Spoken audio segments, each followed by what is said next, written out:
I'm comedian Big Mike. This is my other half, the beautiful Miss Kalila.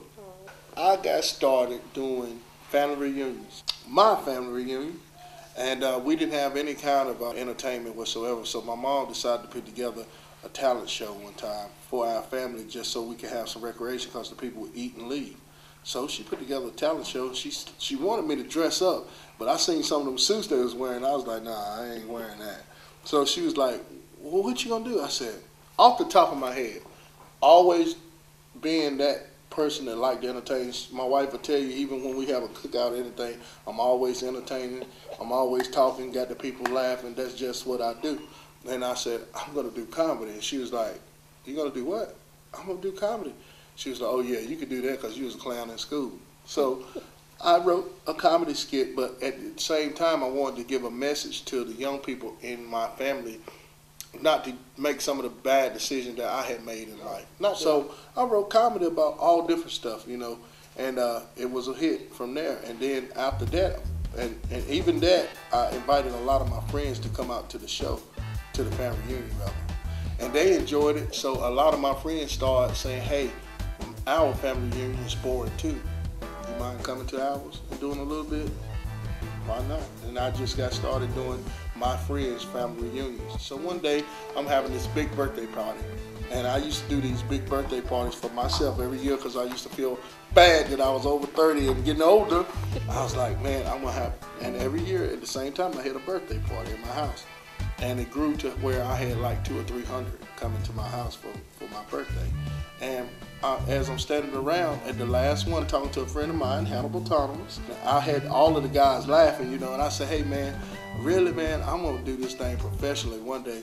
And he was like, for real? I was like, yeah. He was like, man, I bet if I was to set you up with this guy that I know that got a comedy club, you wouldn't even do it. And I said, man, if you call that guy and tell him that I'm coming, that I'll do that comedy, I'm gonna do that comedy. And he called my bluff and called the guy. And I'm getting off dusty, tired, sweaty from work. My wife says, hey, guy called you today talking about you coming to the comedy club doing comedy. Man, where's that phone number? Calls him up and said, you know, hey, I'm the guy. And he said, yeah, I heard you was funny, man. Guy called me and said you was funny. You ain't scared to do the show, are you? I said, no. He said, well, I'll give you a 7-minute slot. I have Tony Woods. In fact, I got that right here. Got Tony Woods, the famous Tony Woods, and Nick Lewis. Very famous guys right now. A lot of them, they do a lot of TV stuff. And he said, I got those coming. This is the exact flyer for my opening night right here. And the place was at Eli's in Danville. And I prepared for it. And the first thing I told my wife was, man, 7 minutes ain't enough time, you know. Man, I can't believe all I'm gonna get is 7 minutes. And she said, hey, God will make a way. You know, just go there prepared to do the 7 minutes the best you can. So I get there, and Tony Woods and Nick Lewis get lost on the way to the show. You know, that's nothing but God to do that. You know, they had been coming there for years doing that show at that place, and they got lost this particular time. So he says to me, first of all, he wanted to know, what's your stage name? I said, Big Mike. He said, Big Mike, pretty good stage name. I said, yeah, a lot of people call me that. He said, well, I got some good news and some bad news, Big Mike. The good news is you're about to go on. The bad news is you're about to go on for 25 minutes. Now, 25 minutes for a new comic is a long time. It's like forever. But I was so excited that God had answered my prayer until I said, I'll take it how it comes. He said, now, if you get tongue-tied or lose the crowd, I don't need people leaving before we start this show. Tell the DJ to play some music and just come on off and have a drink. Well, it never happened because when that 25 minutes came about, he had came back with Nick Lewis and Tony Woods, and Nick tells me this story to this day. He got ready to reach out to grab the doorknob, and as he reached to grab the doorknob, he heard the crowd erupt laughing. He pulled his hand back and said, who's working? Now, to a comedian, work is what it is, work. They get paid to work the show. And when they hear there's another guy in there working, they thinking about their pocketbook. Now, they done came a long way to do this show. And somebody's in there working, and they supposed to be the only two on the card that night. They were real upset about that. So he turned around, looked at the promoter and said, who's working? He says, it's nobody. He said, nobody. It's the people in there laughing. Somebody in there working. He said, no, it's a new guy. This is his first night out. He said, well, look, man, let's go in and check him out and see what he got. So him and Tony Woods, and I remember seeing them come in, but I didn't recognize who they were. They sat at the bar and just watched. And I went on, and I kept the crowd going. And they finally, Nick said, he said, man, I like him, but we got to do the show. Get him off.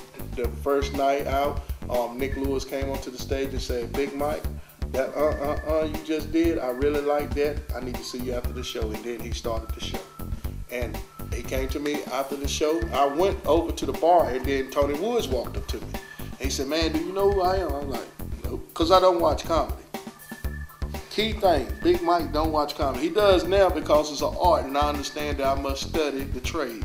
But I never started out watching comedy. The difference is, with the comedy, there's comedians that's in movies, and then there's comedians that only do stand-up.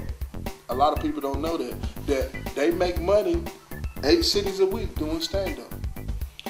I didn't know the stand-up comedians. So when Tony came to me, I didn't know what a big deal it was to be standing next to Tony Woods, talking to Tony Woods. And so he was thrown back that I didn't know him. You know, you don't know me? I was like, no, I don't know you. He's like, man, I'm Tony Woods, man. Yes, you don't watch HBO? You don't watch BET? I was like, yeah, but I never seen you. He said, well, I'm on there a lot. Just start watching it. And he said, man, I like your talent. Look, we're doing a show in Raleigh tomorrow night. Would you like to open for us? Blew me away. My first night out, they asked me to open for them the next night. Now, it didn't happen. The reason why, because we had a bad rainstorm. I don't know if y'all remember that, but it was a really, really bad, like a hurricane-like winds that came, and I wasn't able to do the show. And that should have been September the 5th, 2008.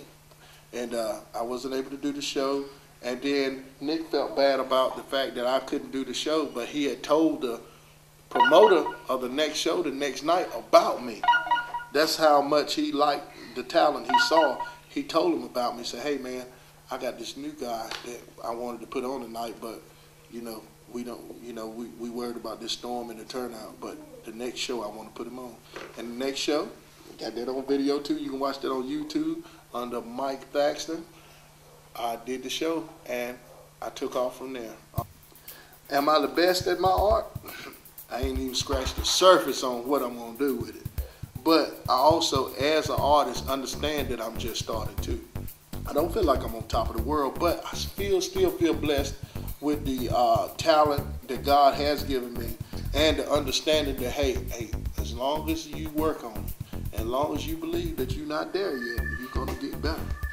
Once you believe that you are already the top dog and you're already the best comic you're going to ever be, you're not going to get any funnier, you're not going to get any better.